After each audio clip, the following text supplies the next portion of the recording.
Hey everyone, hope you're doing well today. So in this video I wanted to talk about a very common problem I see on Gen 3 Hemis, and that is the thermostat.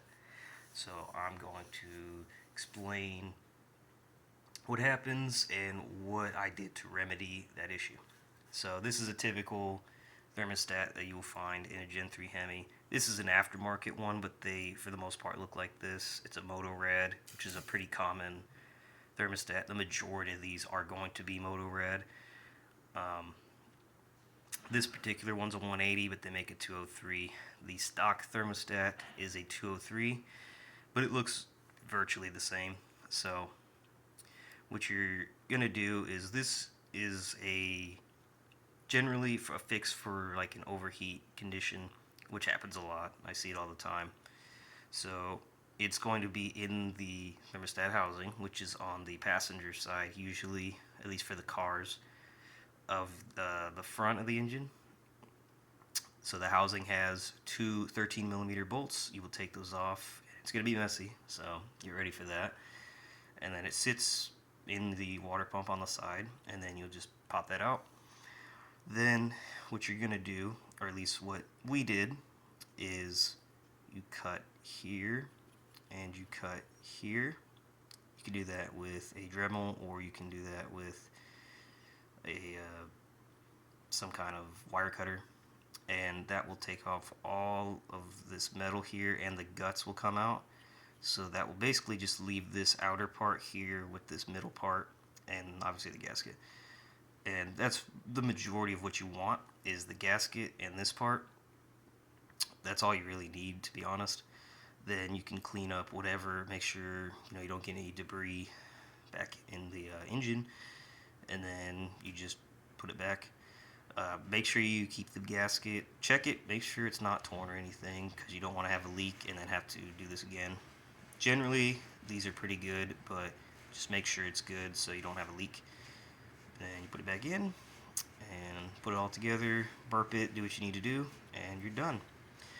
So, I've seen a lot of people make up stuff about this that, funny enough, have never actually done it, but I have and my dad have, and it's been well over a year that we've had this going on, so I'll explain to you what actually happens, because I hear a lot of stuff that people try and say that they've never done it. So, first myth is that it's going to circulate water through the radiator so fast that it won't actually cool and it'll overheat.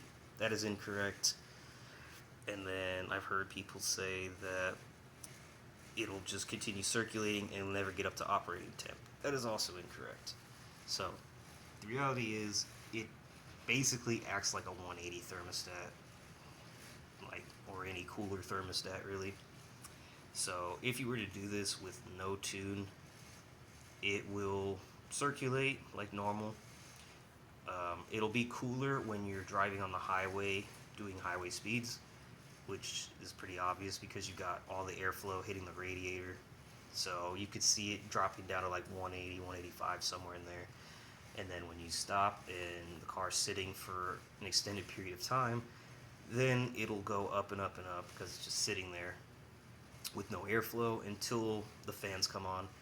Now, these stock fan settings are pretty high. I've seen them anywhere from 208 to 226. So it's pretty high up there.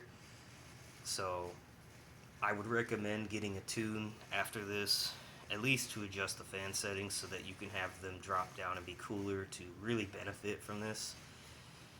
These cars do benefit from running cooler. I've proved it on the dyno, and it's just overall good for the longevity of things in the engine bay, keeping heat down, things like that. So it's really a win across the board because you don't have to worry about a thermostat again, really. It can't be stuck closed, so it can't overheat, at least from the thermostat. You don't have to buy a thermostat ever again, so that's nice. And if you just use the one that came in the car and you do as I mentioned and you just gut it, it's free essentially. So really, there's no downsides. The only thing I would say is that if you do this on a stock car, you may get a P0128 code, which is a basically it's not getting up to operating temperature is what that code is saying. And it's kind of a dumb code because to me it's like having too good of a cooling system is a bad thing. Like, it just doesn't make sense. So it's stupid, but when I tune these, I remove that code because it's a pointless code. I don't believe in too good of a cooling system. Like, honestly, that's a good thing. So that's basically what I wanted to go over. Just dispel the myths that people try to say, as I've done this and had this for over a year, and just relaying some info that you guys can do with your cars. You don't have to, it's up to you, but to me, it's a really good idea. It's better than going through thermostats and overheating the car and eventually, possibly, hopefully not, but you potentially could, hurt something. So that to me is a no-no. The only thing I'll say is if you're worried about it staying too cold, keep your water to coolant ratio around 50 to 50, or if you live somewhere where it's really cold, you could up the coolant ratio. Once you do that, it should be fine. You really won't notice much of a difference unless you obviously get it tuned for the fans to go lower. But like I said, this is for whomever wants to do it. Not telling you have to, but in my opinion, it is a good idea and a good option, especially if you don't want to buy a thermostat that can cost $30 to $60, and you don't really have to worry about it again. So to me, it's a good idea. So just wanted to share that with all you guys. Something I recommend, something that I've done on my car personally and my father's car. No issues, works like a charm, and keeps the car running nice and cool. So thank you guys for watching. Take care.